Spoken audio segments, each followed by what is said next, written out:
드라큘라 11화 스워드 박사의 일기 9월 18일 곧장 힐링엄으로 달려가 일찍 도착했다.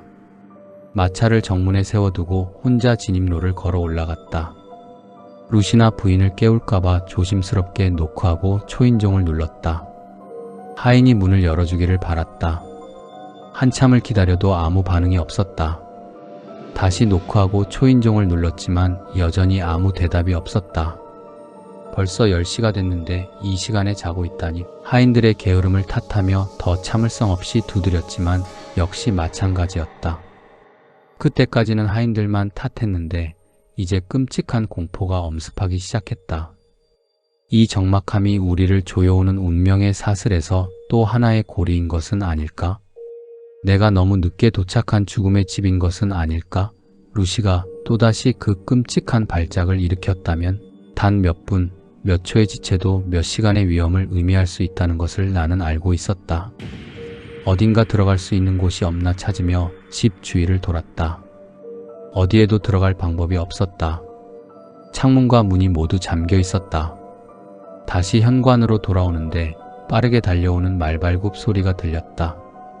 정문 앞에서 멈추더니 잠시 후 반 헬싱이 진입로를 달려오는 모습이 보였다. 나를 발견하자 그가 숨을 헐떡이며 말했다. 자네였군. 방금 도착한 거야? 그녀는 어때? 우리가 늦은 건가? 내 전보를 못 받은 건가? 최대한 빠르고 명확하게 대답했다. 전보는 오늘 아침에야 받았고 한시도 지체하지 않고 달려왔으며 집안에 누구도 응답하지 않는다고. 그는 잠시 멈춰 서서 모자를 들어 올리며 엄숙하게 말했다. 그렇다면 우리가 너무 늦은 것 같군. 하느님의 뜻이 이루어지리라. 하지만 특유의 회복력으로 곧 말을 이었다. 자, 가세. 들어갈 방법이 없다면 만들어야지. 지금 시간이 전부야. 집 뒤편으로 돌아가니 부엌 창문이 있었다. 교수는 가방에서 작은 의료용 톱을 꺼내 나에게 건네며 창문이 쇠창살을 가리켰다. 나는 바로 작업을 시작해 3개를 잘라냈다. 그리고 길고 얇은 칼로 창문 잠금 장치를 밀어 열었다. 교수를 안으로 들이고 나도 따라 들어갔다. 부엌과 근처 하인방에는 아무도 없었다. 방마다 확인하며 나아가다가 덧창으로 희미하게 빛이 새어드는 식당에서 하녀 4명이 바닥에 쓰러져 있는 것을 발견했다. 죽었다고 생각할 필요도 없었다. 거친 숨소리와 방 안의 자극적인 아편 팅크 냄새가 상태를 말해주고 있었다. 반 헬싱과 나는 서로 눈빛을 교환했고 자리를 뜨며 그가 말했다. 나중에 돌봐줄 수 있어. 그리고 루시의 방으로 올라갔다. 문 앞에서 잠깐 귀를 기울였지만 아무 소리도 들리지 않았다. 창백한 얼굴로 떨리는 손으로 문을 조심스럽게 열고 방으로 들어갔다. 어떻게 묘사해야 할까? 침대 위에 2 여인이 누워 있었다. 안쪽에는 웨스턴라 부인이 흰 시트에 덮여 있었는데 깨진 창문으로 들어온 바람에 시트 끝이 젖혀져 있었다. 창백하고 헬쑥한 얼굴에 공포의 표정이 그대로 굳어 있었다. 그 옆에는 루시가 누워 있었다. 얼굴이 하얗고 더욱 야위어 있었다. 목에 걸려 있어야 할 꽃 화환은 어머니의 가슴 위에 놓여 있었고 목은 그대로 드러나 있었다. 전에 발견했던 2개의 작은 상처가 끔찍하게 하얗게 짓이겨진 채 보였다. 교수는 말없이 침대 위로 몸을 굽혀 귀를 루시의 가슴에 가까이 댔다가 고개를 번쩍 들더니 벌떡 일어서며 소리쳤다. 아직 늦지 않았어. 빨리 가서 브랜디를 가져오게. 아래층으로 달려가 브랜디를 가져왔다. 탁자 위에 있던 쉐리 디캔터처럼 약이 탔을 수 있어 냄새를 맡고 맛을 보았다. 하녀들은 여전히 숨을 쉬고 있었지만 더 뒤척이고 있었다. 마취 제가 풀리는 것 같았다. 확인할 겨를도 없이 반 헬싱에게 돌아갔다. 그는 전처럼 루시의 입술과 잇몸, 손목과 손바닥에 브랜디를 문질렀다. 그리고 나에게 말했다. 지금 할 수 있는 건 다 했어. 자네는 가서 하녀들을 깨우게. 젖은 수건으로 얼굴을 세게 찰싹찰싹 때려서라도 불을 지피고 따뜻한 목욕물을 준비하게 해. 이 가여운 영혼이 저 옆에 사람만큼이나 차갑게 식어 있어. 따뜻하게 해줘야 다음 단계로 넘어갈 수 있어. 바로 내려가 3명은 비교적 쉽게 깨울 수 있었다. 4번째는 어린 소녀였는데 약이 더 깊이 든 모양이어서 소파에 눕혀두었다. 나머지 셋은 처음에는 멍했지만 기억이 돌아오자 히스테릭하게 울기 시작했다. 단호하게 제지하며 말했다. 한 생명을 잃은 것으로도 이미 충분하고 꾸물거리면 루시 아가씨까지 희생된다고. 그러자 그들은 울면서도 옷도 제대로 걸치지 못한 채 불을 지피고 물을 준비했다. 다행히 부엌과 보일러 불이 아직 살아있어 뜨거운 물이 충분했다. 욕조를 준비하고 루시를 그대로 옮겨 담갔다. 팔다리를 문지르는데 현관문에서 노크 소리가 들렸다. 하녀 하나가 달려가 옷을 걸치고 문을 열었다가 돌아와 호무드 씨의 전가를 가져온 신사가 왔다고 속삭였다. 지금은 아무도 만날 수 없으니 기다려달라고 전하라 했다. 그 후 일에 몰두하느라 그를 완전히 잊어버렸다. 이렇게 필사적으로 일하는 교수를 본 적이 없었다. 죽음과의 정면 승부라는 것을 그도 나도 알고 있었다.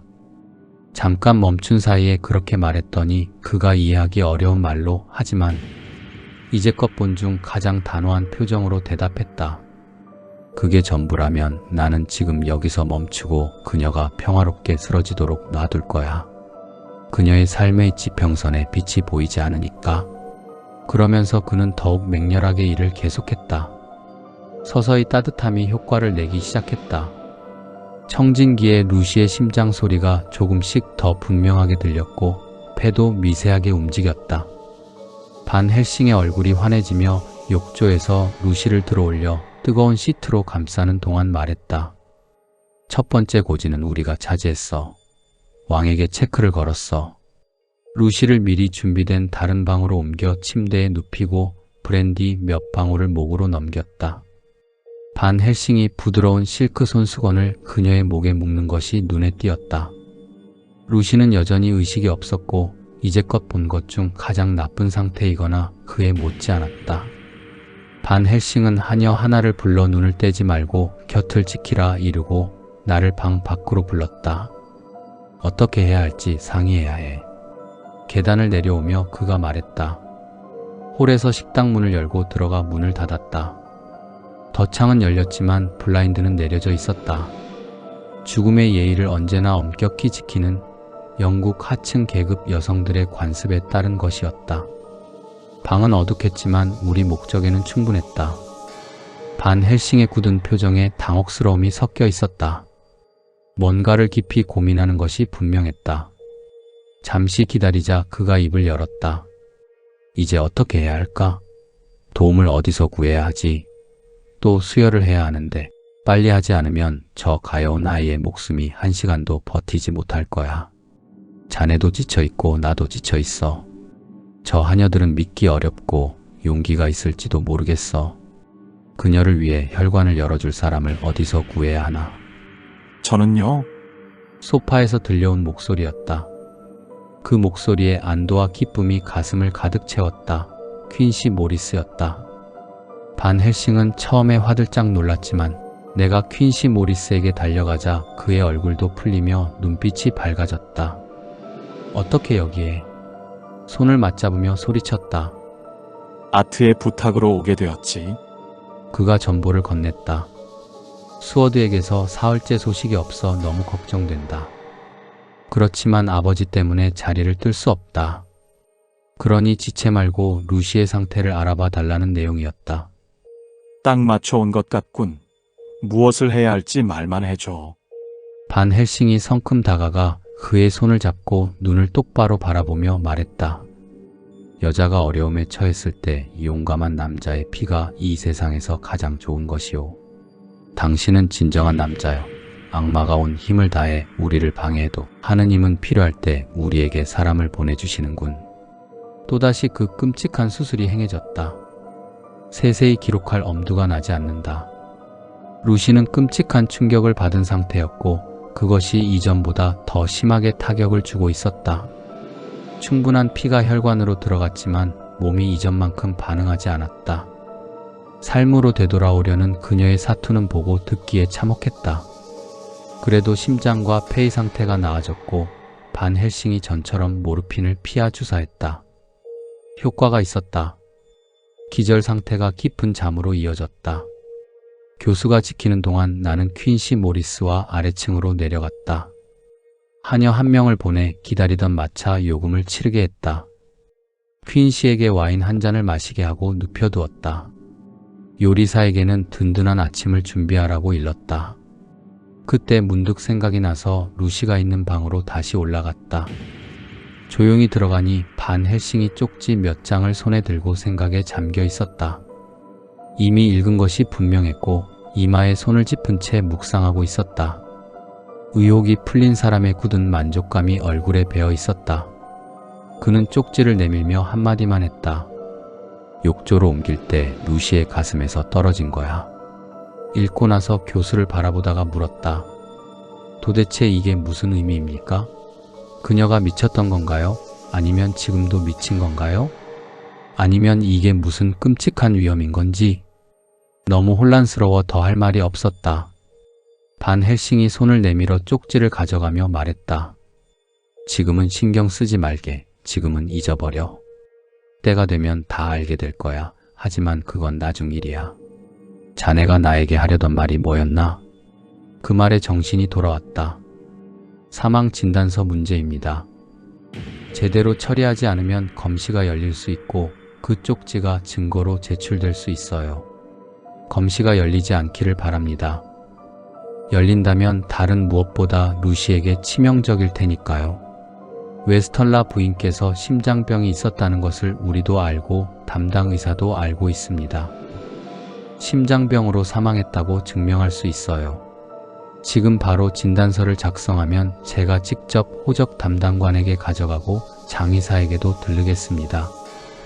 좋아, 참으로 정말 잘 생각했어. 루시 양은 적들이 무서운 만큼 그녀를 사랑하는 친구들이 있어 정말 행복한 사람이야. 1명, 2명, 3명이 그녀를 위해 혈관을 열었고 늙은이 하나도 마찬가지야. 나는 자네들이 너무 좋아. 이제 가보게. 홀에서 퀸시 모리스를 만났다. 웨스턴라 부인이 돌아가셨고 루시도 아팠지만 지금은 나아지고 있으며 반 헬싱과 자신이 함께 있다는 내용의 정보를 아서에게 보내고 있었다. 어디 다녀오는지 말했더니 그가 서둘러 내보내며 말했다. 돌아오면 잭, 우리 둘이서만 잠깐 얘기할 수 있을까? 고개를 끄덕이고 나갔다. 호적 신고는 어렵지 않았고 지역 장의사와 저녁에 와서 관을 재고 절차를 진행하기로 했다. 돌아오니 퀸시가 기다리고 있었다. 루시 상태를 확인한 후 만나겠다고 하고 방으로 올라갔다. 루시는 여전히 자고 있었고 교수는 곁에서 꼼짝도 않고 있었다. 손가락을 입술에 갖다 대는 것을 보니 곧 깨어날 것 같으니 자연스럽게 두자는 뜻이었다. 아래로 내려가 퀸시를 블라인드가 내려지지 않은 아침 식사실로 데려갔다.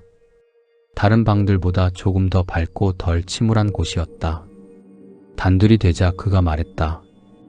잭 수어드, 내가 끼어들 자리가 아닌 곳에 나서고 싶지는 않아.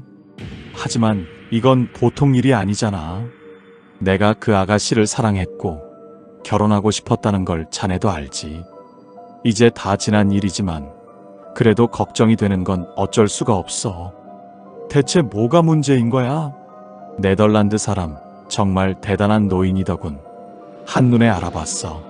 자네 둘이 들어왔을 때 또 수혈이 필요하고 자네와 그도 지쳐있다고 했잖아. 의사들이 비공개로 상의한 내용을 알려주기를 기대하면 안 된다는 거 나도 알아. 하지만 이건 보통 일이 아니야. 나는 내 몫을 했잖아. 그렇지 않은가? 그렇지. 내가 말했다. 자네와 반 헬싱도 오늘 내가 한 것과 같은 일을 이미 했겠지. 그렇지. 아트도 마찬가지겠지. 나흘 전에 그의 집에서 봤는데 얼굴이 몹시 안 좋더라고.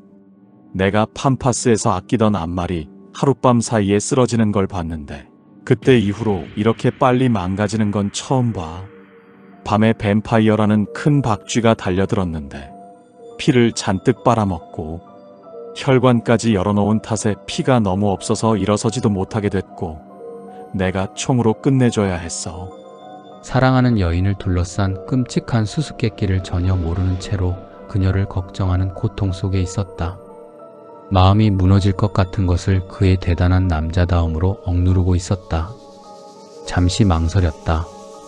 교수가 비밀로 해달라고 한 것을 어겨서는 안 됐지만 이미 너무 많이 알고 짐작하고 있어서 답하지 않을 이유가 없었다. 그래서 똑같이 대답했다. 그렇지. 그게 얼마나 됐어? 열흘쯤. 열흘? 그렇다면 잭 수어드, 그 가여운 아가씨의 혈관에 그 기간 동안 강한 남자 4명의 피가 들어간 거야. 그 몸이 그걸 다 담을 수도 없는데. 그러더니 가까이 다가와 격렬한 반속삭임으로 말했다.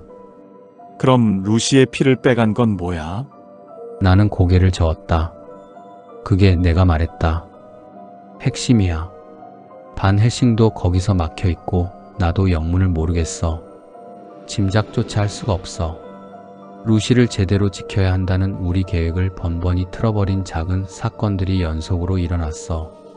하지만 이제 그런 일은 없을 거야. 다 해결되거나 최악의 상황이 될 때까지 우리는 여기 있을 거야. 퀸시가 손을 내밀었다. 나도 끼워줘. 자네와 네덜란드 사람이 시키는 대로 할게. 오후 늦게 루시가 깨어났을 때 첫 번째로 한 행동이 가슴을 더듬는 것이었다. 그러더니 놀랍게도 반 헬싱이 나에게 읽으라고 줬던 쪽지를 꺼냈다. 신중한 교수가 루시가 깨어났을 때 놀라지 않도록 원래 자리에 되돌려 놓은 것이었다. 반 헬싱과 나를 발견하고 눈빛이 밝아졌다. 그러다 주위를 둘러보고 어디 있는지 깨닫자 몸을 부르르 떨었다. 크게 소리를 지르더니 가여운 앙상한 손으로 창백한 얼굴을 가렸다. 우리 둘 다 그 의미를 알았다. 어머니의 죽음을 온전히 깨달은 것이었다. 할 수 있는 모든 위로를 건넸다. 동정이 조금은 도움이 된 것 같았지만 생각과 기력이 바닥난 루시는 오랫동안 조용히 약하게 울었다. 우리 둘 중 하나 혹은 둘 다 항상 곁에 있겠다고 했더니 그 말에 위안을 받는 것 같았다. 해가 질 무렵 루시는 깜빡 잠이 들었다. 그때 아주 이상한 일이 일어났다. 잠든 채로 루시가 가슴에서 쪽지를 꺼내 2 조각으로 찢었다. 반 헬싱이 얼른 다가가 조각들을 가져갔다. 그런데도 루시는 계속 찢는 동작을 했다. 마치 손에 아직 쪽지가 있는 것처럼. 마침내 손을 들어올려 펼치며 조각들을 흩뿌리는 듯한 동작을 했다. 반 헬싱이 놀란 듯 눈썹을 찌푸렸지만 아무 말도 하지 않았다. 9월 19일. 밤새 루시는 잠을 잘 이루지 못했다. 언제나 잠드는 것을 두려워했고 깨어날 때마다 더 약해져 있었다. 교수와 나는 번갈아 지켰고 한순간도 혼자 두지 않았다. 퀸시 모리스는 아무 말도 하지 않았지만 밤새 집 주위를 순찰하고 있다는 것을 알 수 있었다. 날이 밝자 그 냉정한 햇빛이 루시의 쇠약함이 얼마나 심해졌는지를 드러냈다. 고개를 돌리기도 힘들었고 조금씩 먹는 음식도 도움이 되지 않는 것 같았다. 가끔 잠들었는데 반 헬싱과 나는 잠들었을 때와 깨어있을 때의 차이를 알아챘다. 잠들면 더 야위어 보이면서도 오히려 더 강해 보였고 숨소리가 부드러워졌다. 벌어진 입에서는 잇몸이 이에서 뒤로 물러나 이가 더 길고 날카롭게 보였다. 깨어나면 눈빛의 부드러움이 표정을 바꾸어 비록 죽어가고 있지만 예전의 루시다운 모습이 되었다. 오후에 루시가 아서를 찾았다. 전보를 쳤고 퀸시가 역으로 마중을 나갔다. 아서가 도착한 것은 거의 6시였다. 태양이 붉고 따뜻하게 지고 있었고 붉은 빛이 창문으로 흘러들어 창백한 볼에 생기를 불어넣었다. 아서는 루시를 보자 감정이 폭받쳐 말을 잇지 못했다. 우리도 마찬가지였다. 시간이 흐르면서 잠이 들거나 혼수 상태에 빠지는 일이 더 잦아져 대화를 나눌 수 있는 시간이 점점 짧아졌다. 하지만 아서의 존재가 자극이 된 듯 루시가 조금 기운을 차리며 우리가 도착한 이후 어느 때보다 밝게 그에게 말을 걸었다. 아서도 마음을 다잡고 최대한 밝게 이야기하며 최선을 다했다. 지금은 거의 1시가 됐다. 아서와 반 헬싱이 루시 곁에 있고 나는 15분 후에 교대하기로 했다. 지금 루시의 녹음기에 이것을 기록하는 중이다. 6시까지 그들은 쉬기로 했다. 내일이면 우리의 지킴이 끝날 것 같다. 충격이 너무 컸다. 가여운 아가씨가 버텨내지 못할 것 같다. 하느님, 우리 모두를 도와주소서. 미나 하커가 루시 웨스턴라에게 보낸 편지. 9월 17일. 사랑하는 루시에게 내 소식을 듣지도 편지를 쓰지도 못한 지 한참이 된 것 같아. 내 소식 보따리를 다 읽고 나면 모든 것을 용서해 줄 거라 믿어 남편을 무사히 데리고 왔어. 엑서터에 도착했을 때 마차가 기다리고 있었는데 통풍 발작이 있으신데도 불구하고 호킨스 씨가 직접 나와 계셨어. 우리를 그분 댁으로 데려가 주셨고 방도 아늑하게 준비되어 있었어. 함께 저녁을 먹었는데 식사 후 호킨스 씨가 말씀하셨어. 얘들아, 너희 건강과 앞날을 위해 건배하고 싶구나. 온갖 축복이 너희 둘 모두에게 함께하기를. 나는 너희 둘을 어릴 때부터 알았고 사랑과 자부심으로 자라나는 것을 지켜봤지. 이제 이 집에서 나와 함께 살아다오. 나에게는 자식도 가족도 남아있지 않아. 모두 떠났어. 유언장에는 모든 걸 너희에게 남겼단다. 루시, 조나선과 그 노인이 손을 마주 잡을 때 나는 눈물이 났어. 정말 행복한 저녁이었어. 이제 우리는 이 아름다운 오래된 집에 자리를 잡았어. 침실과 거실 모두에서 성당들의 커다란 느릅나무들이 보여. 오래된 노란돌 성당을 배경으로 검고 굵은 줄기들이 우뚝 서 있고 머리 위에서 까마귀들이 종일 울고 수다를 떨어대 집 정리와 살림을 꾸려가느라 바쁘게 지내고 있어. 조나선과 호킨스 씨도 종일 바쁘셔. 이제 조나선이 공동경영자가 됐으니 호킨스 씨가 의뢰인들에 대한 모든 걸 전수해 주시는 거야. 어머니는 어떠셔?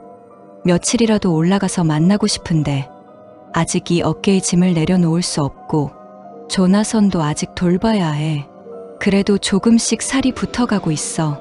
긴 병으로 너무 약해졌던 탓에 지금도 가끔 잠에서 화들짝 깨어 온몸을 떨다가 내가 달래줘야 안정을 찾곤 해.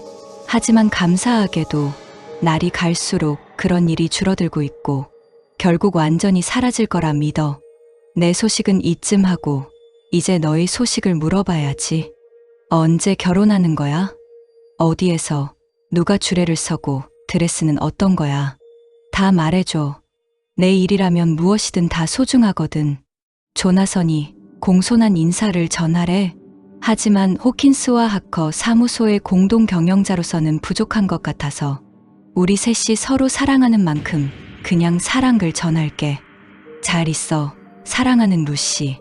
온갖 축복을 보내며 너를 사랑하는 미나 하커로부터. 패트릭 헤네시 박사가 수어드 박사에게 보낸 보고서. 9월 20일. 친애하는 박사님께 부탁하신 대로 제가 맡은 모든 사항에 대한 보고서를 동봉합니다. 램필드 환자에 관해서는 더 말씀드릴 것이 있습니다. 또 한 번 소동이 있었는데 자칫 끔찍한 결과로 이어질 뻔했으나 다행히 별다른 불상사는 없었습니다. 오늘 오후 짐수레를 끄는 인부 2명이 우리 부지와 맞닿은 빈집, 환자가 2번이나 도망쳤던 바로 그 집에 왔습니다. 낯선 곳이라 길을 묻기 위해 우리 정문에 잠시 멈췄고 그중 한 명이 집 쪽으로 걸어왔습니다. 저는 마침 서재 창문으로 저녁 식사 후 담배를 피우며 내다보고 있었습니다. 그 인부가 램필드의 방 창문 앞을 지나치자 환자가 안에서 온갖 욕설을 퍼붓기 시작했습니다. 인부는 꽤 점잖은 사람이었는지 정신 좀 차려요. 입이 더러운 거지 양반이라는 말로 넘기려 했습니다. 그러자 환자는 그가 자기 것을 훔치고 살해하려 한다며 목을 매달리더라도 맞겠다고 소리쳤습니다. 저는 창문을 열고 인부에게 신경 쓰지 말라고 손짓했습니다. 인부는 주변을 한번 둘러보고 어떤 곳인지 짐작했는지 이렇게 말했습니다. 어이구, 나으리 정신병원에서 하는 소리에 신경 쓰겠어요? 이런 데서 저런 짐승 같은 자와 같이 살아야 하는 나으리와 원장 선생님이 가엾소이다. 그러고는 정중하게 길을 물었고 빈집 정문이 어디 있는지 알려줬습니다. 그는 환자의 협박과 욕설을 뒤로 받으며 떠났습니다. 내려가서 이유를 알아보려 했습니다. 평소엔 얌전한 환자인데 이런 일은 처음이었거든요. 그런데 놀랍게도 환자는 아주 침착하고 온화한 태도였습니다. 그 일에 대해 이야기를 끌어내려 했지만 무슨 말인지 모르겠다는 듯 능청스럽게 딴청을 피우며 전혀 기억이 없는 척했습니다. 하지만 그것은 그의 교활함의 또 다른 예에 불과했습니다. 30분도 안 돼서 또 소동이 났거든요. 이번에는 방 창문을 부수고 나가 진입로를 달려 내려가고 있었습니다. 직원들을 불러 함께 뒤쫓았습니다. 무슨 사고를 낼까봐 두려웠거든요. 과연 그 우려가 맞았습니다. 아까 그 짐수레가 커다란 나무 상자들을 싣고 다시 지나가고 있었고 인부들은 힘든 작업으로 얼굴이 벌개져 이마에 땀을 닦고 있었습니다. 제가 따라잡기도 전에 환자가 수레로 달려들어 인부 하나를 끌어내리고 그 머리를 땅에 내리치기 시작했습니다. 제가 제때 붙잡지 않았다면 그 자리에서 죽였을 겁니다.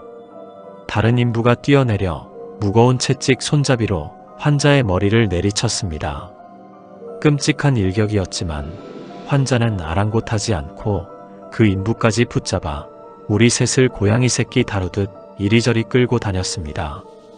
저도 가벼운 체격이 아니고 다른 둘도 건장한 사람들이었는데 말입니다.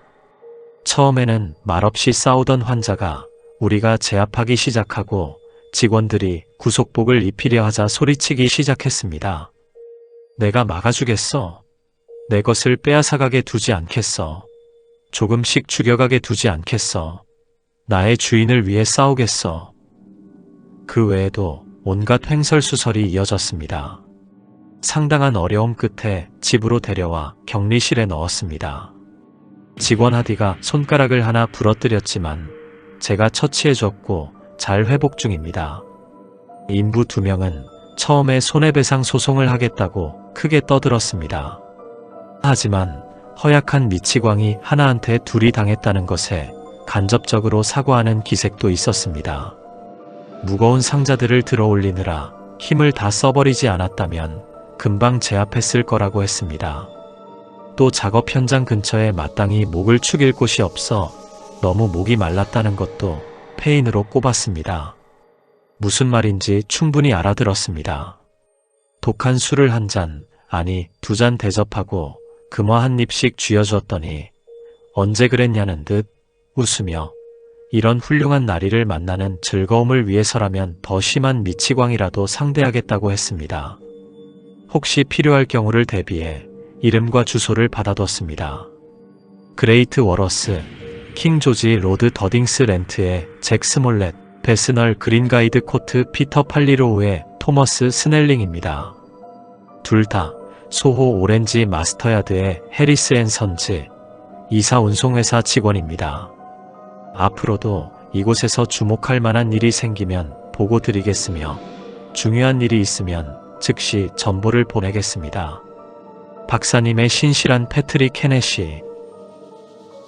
미나 하커가 루시 웨스털라에게 보낸 편지.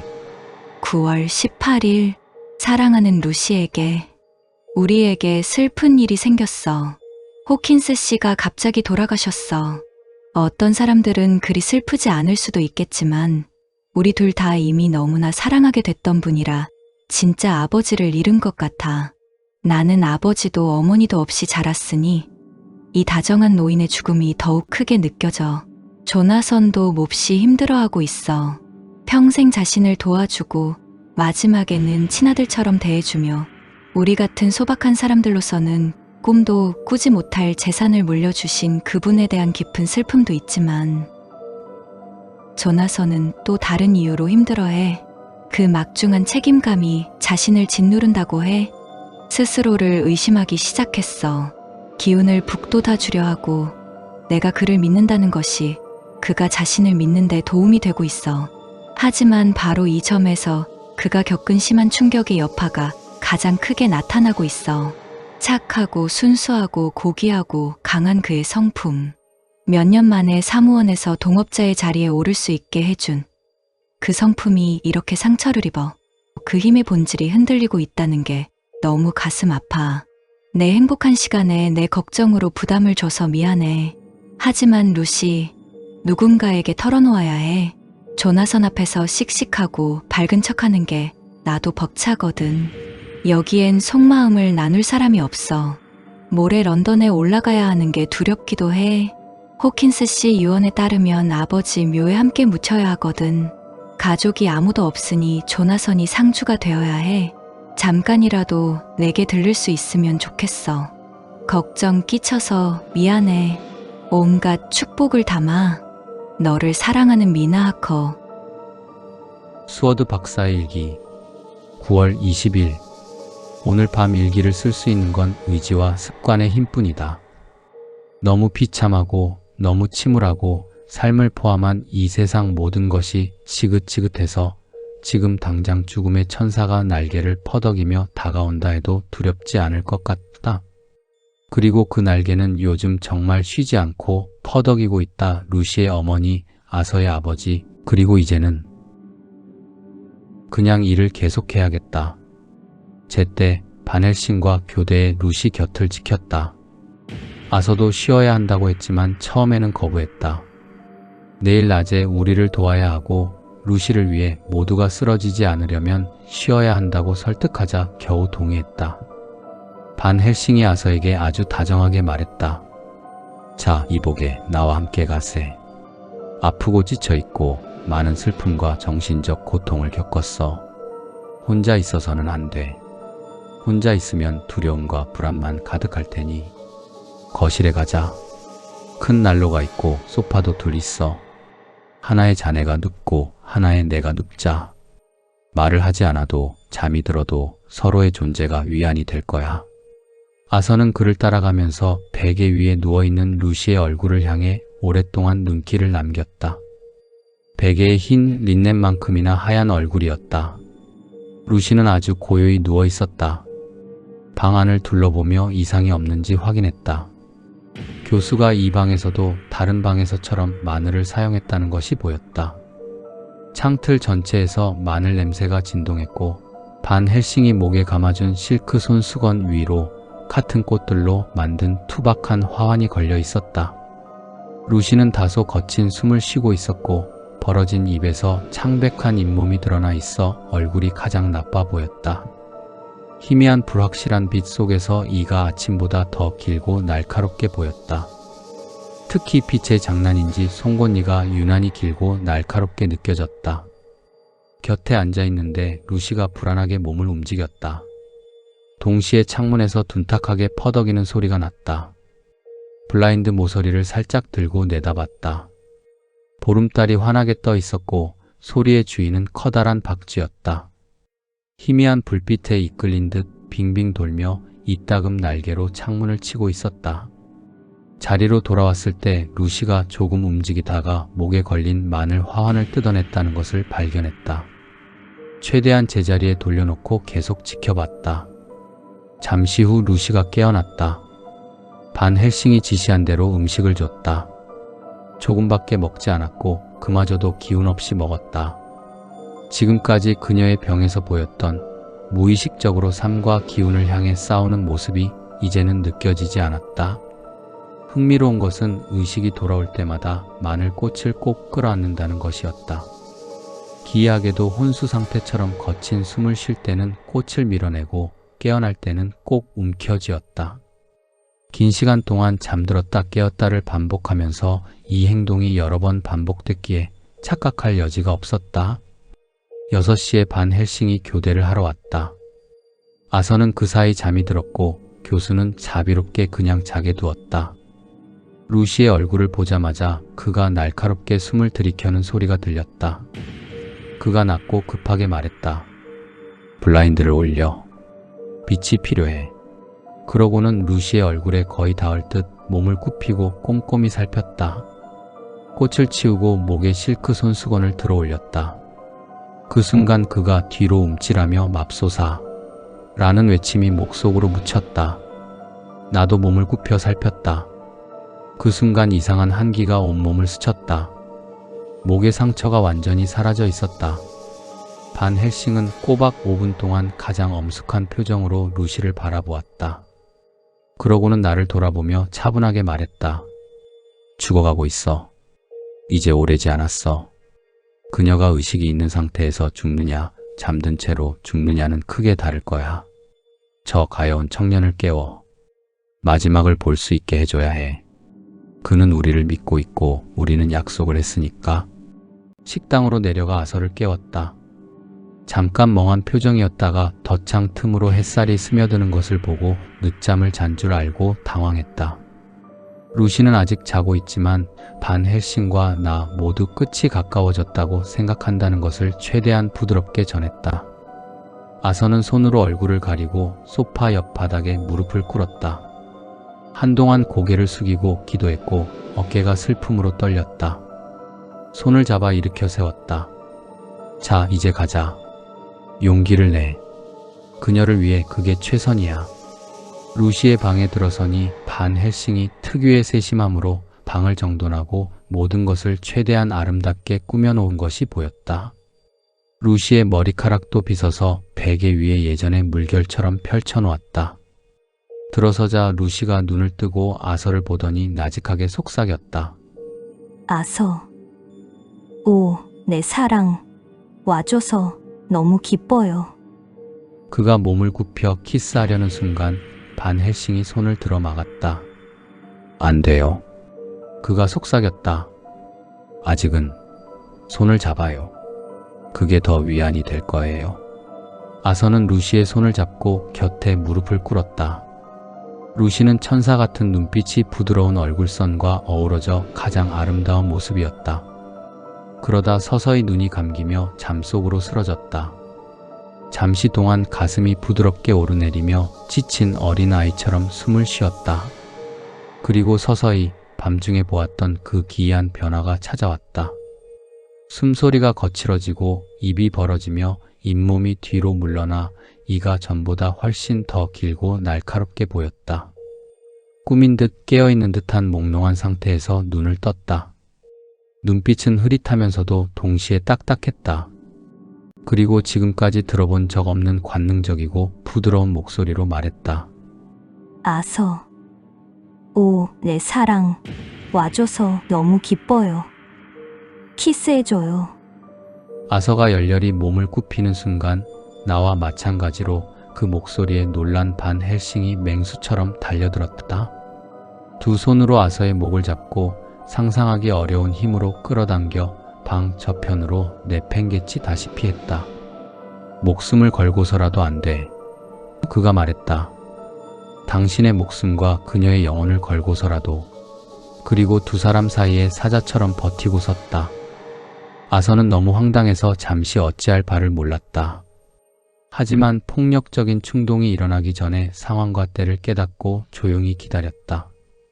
반 헬싱과 나는 루시에게서 눈을 떼지 않았다. 분노의 경련 같은 것이 그림자처럼 그녀의 얼굴을 스치고 지나갔다. 날카로운 이가 딱 맞물렸다. 그리고 눈이 감기며 거칠게 숨을 쉬었다. 잠시 후 루시가 예전의 부드러운 눈빛으로 다시 눈을 떴다. 가늘고 창백한 손을 내밀어 반 헬싱의 크고 갈색인 손을 잡아당기더니 입을 맞췄다.